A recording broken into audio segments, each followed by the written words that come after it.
everybody. We have the opportunity to talk to Mr. Canute today. Mr. Canute, can you let the people know who you are, what you do? Yeah, I'm Knut Haugen. I'm the composer of the music for Dune Awakening. Dune Awakening. That's been a Dune as a franchise. At its comeback. As Warner's brought that back with the movies as of late. With the what's I'm saying. I want to say what House Arrakis and all of that. Like now we're getting a video game version of this, which you have been chosen to be the composer for, or you've been picked to be the composer for. When this first came across your desk, and as we just talked about, you're a big movie guy. How excited were you that you were going to be the one to compose the music for this? I was very excited. I have to be fair and say in the beginning, I wasn't sure I was going to get the gig because it's a very attractive opportunity. So many people were interested in it. So, but of course, as soon as I heard about it, I was really, really excited.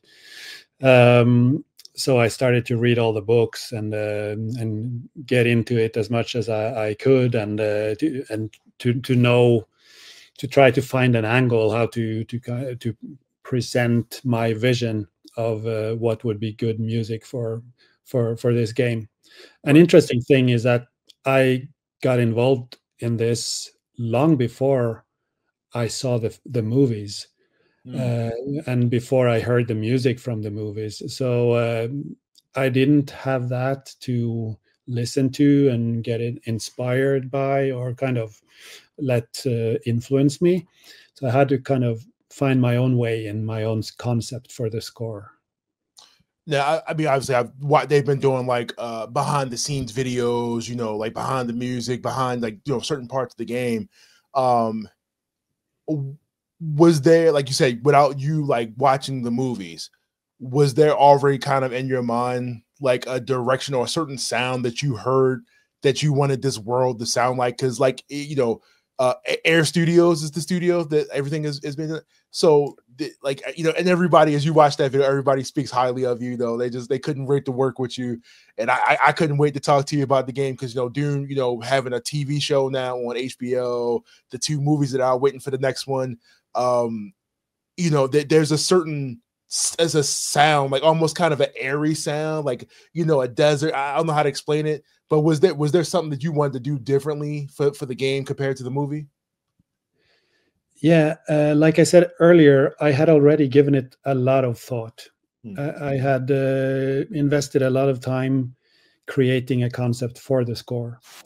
Of course, when the movies came out with Hans Zimmer's music, you need to take it into consideration because that all the fans of the game, they are going to be fans of the movies as well.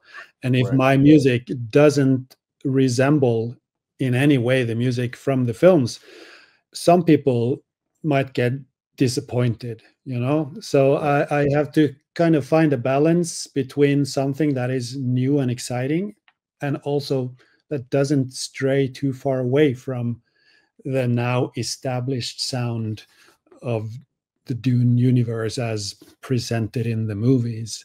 Right. But of course, I had a very clear vision of what I wanted. And like you said, we recorded in Air Studios. We recorded the orchestra there. And the reason why I wanted to go there, of course, it's one of the at least top 5 studios in the world to record orchestra. And it's also it has a very special sound, and I wanted to record there for the sound. It's an old church that has been repurposed by George Martin, the producer of the Beatles. Okay. Yeah, so it's a kind of a legendary space, and you can lower and raise the ceiling to adjust the acoustics. But the space sounds really amazing. So that was a very important reason why I wanted to record there.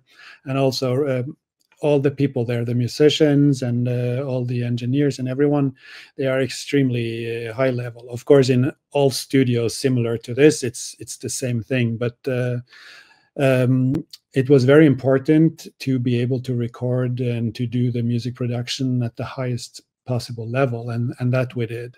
So that is the orchestra, and in addition to that, I have many soloists that are, and for me, it's very important to have good soloists because they take a lot of attention, and I want them to be unique and have a special sound, right. Something that people will remember. So that is the second ingredient, and then I use a lot of synthesizers because I think this world kind of asks for it. Right. So it's about blending all these elements together to create something that feels right, and that's that you put it together in good taste, with good taste.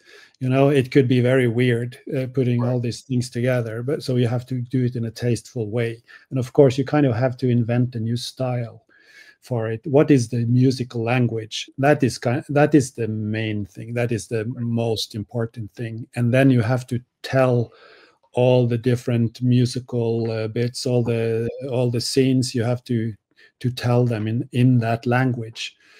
If you use different styles, then it will feel very fragmented and it will not be a good score. So the first thing I always do is to spend a lot of time creating the concept for the score and create that musical language. Maybe I have to learn many new things. Maybe I have to adapt my workflow, work in a completely different way to kind of get to what I want.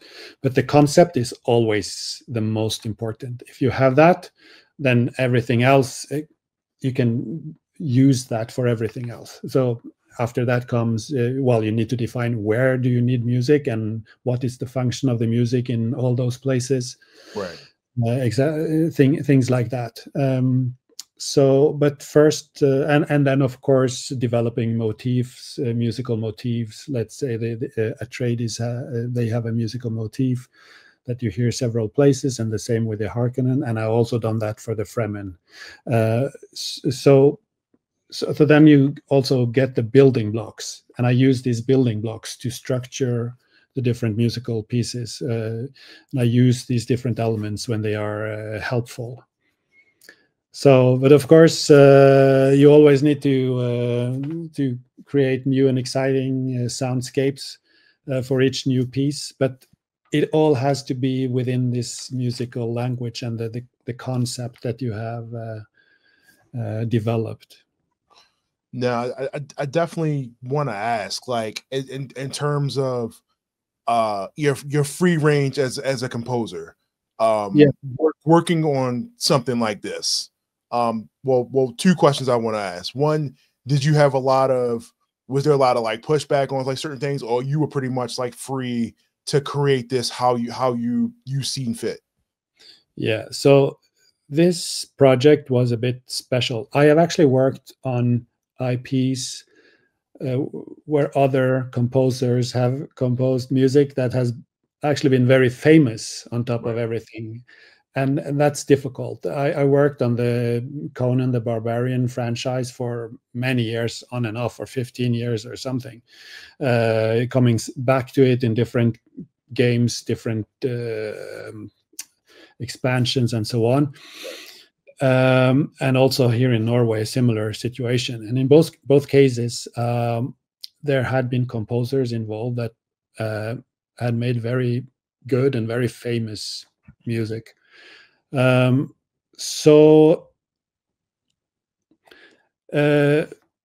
working on this game in particular was more difficult because of course you have Funcom, the developer, the studio. Yeah. There are several people there, the audio director, the game director, several producers, the CEO.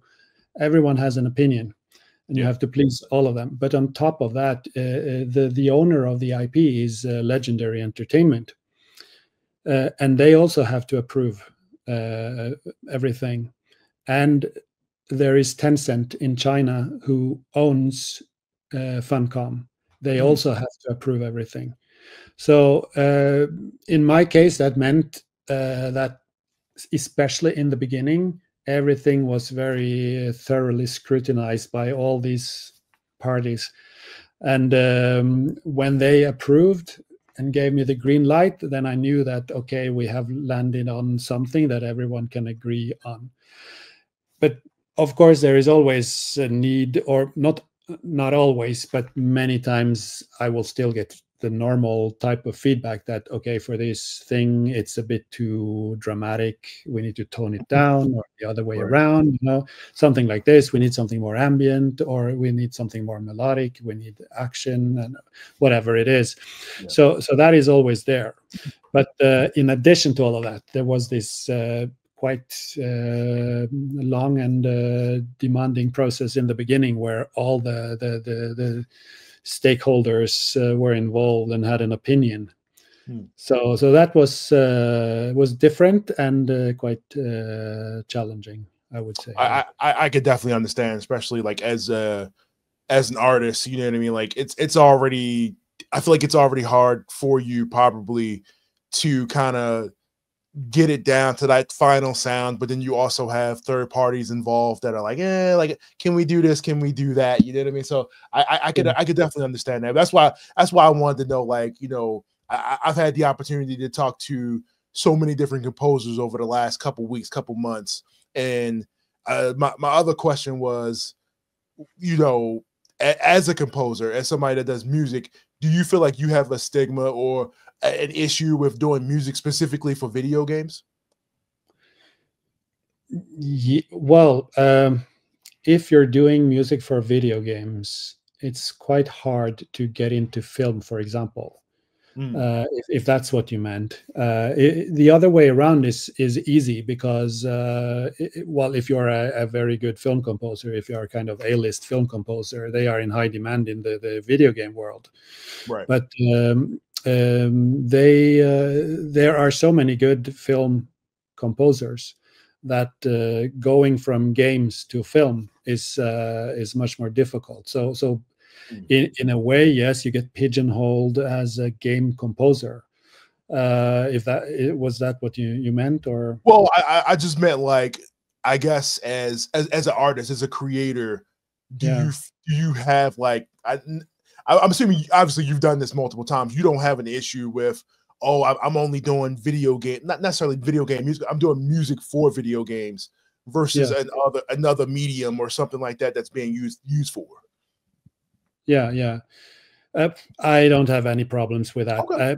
Also, I've been very fortunate, because I've also been able to do other things. I've done films here in Norway, and I like that very much. I've done a lot of, or quite a bit, I would say, of concert music before my career as a game composer took off. I come from the classical world, and I've done like concert music for orchestra and this type of thing for different types of events and celebrations, all kinds of stuff, concerts. So I've tried many things, but I really like writing music for games. I really love writing music for film.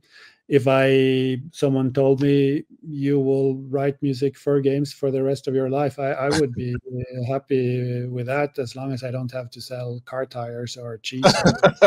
No, that's a different level of selling, right? Yeah, I just like to write music, and I've been very fortunate, I have to say, that with most of the projects that I've been involved with, the developers have given me a lot of freedom. They have given me a lot of trust, and they have been easy to work with, and they've been very positive and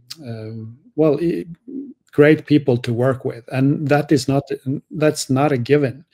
I know many people who are and have been working in the film industry in Hollywood, and it's very hard. And it's not always you don't always meet nice people, to just put it simply like that. No, I get what you mean. Yeah, I definitely understand what you mean by that. Like I said, I just wanted to get a different feel, or I get a sense of the feeling of, because I'm starting to see more and more big names attached to a video game project versus like you were saying, like movies or TV or film, But I mean, ultimately, it's all the same thing. You know what I mean? Like you're composing, it's composing. But I wanted to get a sense of like, was there more freedom with doing it with a video game or a different medium, like when it came to composing your music? Well, there are different challenges, and there are positive things about writing for film as opposed to games, and vice versa. For example, in film, you get to work much closer with the drama of each scene and the build-up and things like that. You can synchronize everything exactly and follow everything that happens, and that you cannot do with video games because you never know what the player is going to do next. Right. Kind of have to wait and kind of keep it low key because he can do anything. But then again, you want the music to change when he does certain things, you know, that if he walks into the forest, you want to hear forest music. It's one of those things that's so thoughtless to the player, but you obviously have it mapped out like so intently, you know, like you said, as you walk from one area to the next, as you interact with an item, as you know, do certain things, like you have to map that out. But you know, as we're planning, you're like, okay, I'm just trying to get to the boss. You know, you wear your headphones, you know, you really get into the music. But I think that over the last 2 decades or so, and you see that now with video game music made for video games getting more vinyl releases. You're seeing more music made for video games. They're getting concerts.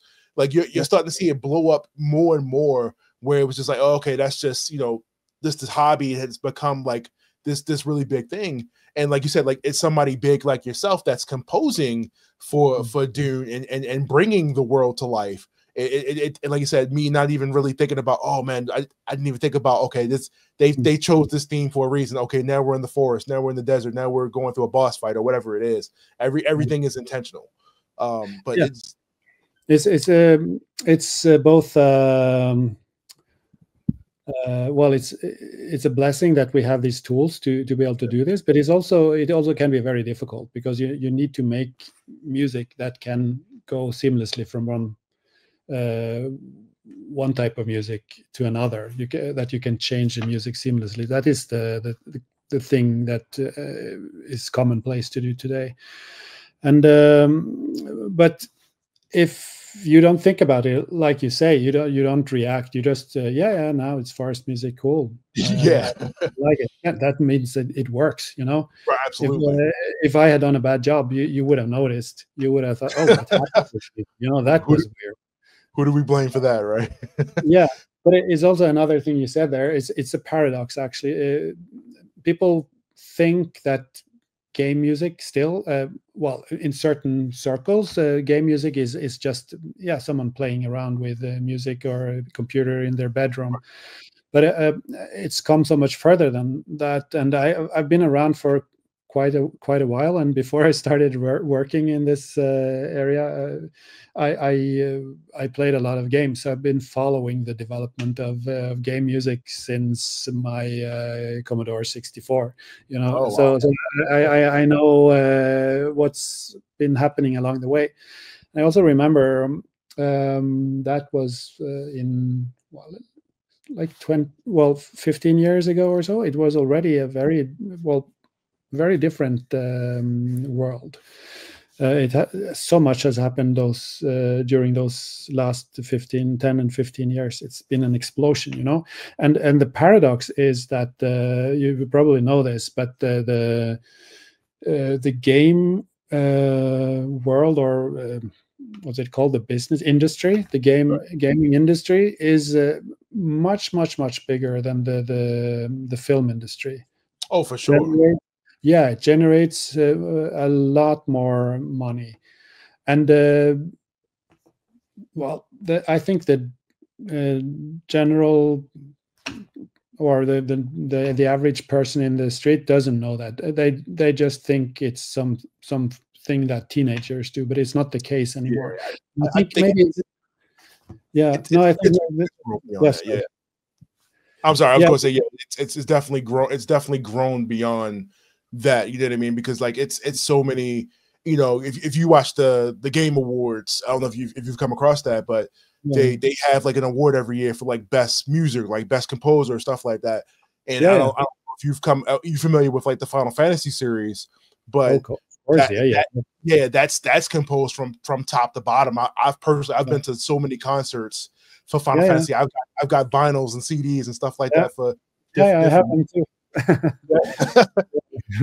No, but and also it's the same here in Europe. My music has been performed at many concerts with different orchestras around Europe. So and the crowd is always, they go crazy. When they hear the music that I've heard in their games, they kind of relive the experience without having to play the game. I mean, I was just in Stockholm. There were 3 sold out nights, 1,500 people every night. And the crowd is super enthusiastic, and that concept, that particular concept, is without any movie or kind of video footage in the background. It's just the orchestra, nothing else. No electric guitars, no drum kits, and everything has been orchestrated for like a proper symphony orchestra and nothing else. Well, solo singers and choir, but and some extra drums and things, but nothing fake or in addition to that. Right. And they love it. They are so enthusiastic. It's a kind of audience you don't really see it in any other with any other music played in those concert venues. You know, the only time you get that kind of enthusiasm is when they play game music. Film music is also not the same, because people they are not exposed to it for so much time. You know, when you play a game, it becomes your world and you love it. And when you hear the music, you remember it and you have good feelings about it. So absolutely, you are definitely right on that one. It's a great audience, great people. You know, I want to ask you this last question, and it's about the vocalist you use, Clara. I want to make sure I said it right. Was there like I guess I don't want to say casting, but like auditions, like a series of auditions before you felt like you had like the perfect voice of this game? Or I guess the way they describe it in a slight documentary is like the mother, or like the sound of the land. Like, was there like a long process before you finally, this was like the final decision for you? Yeah,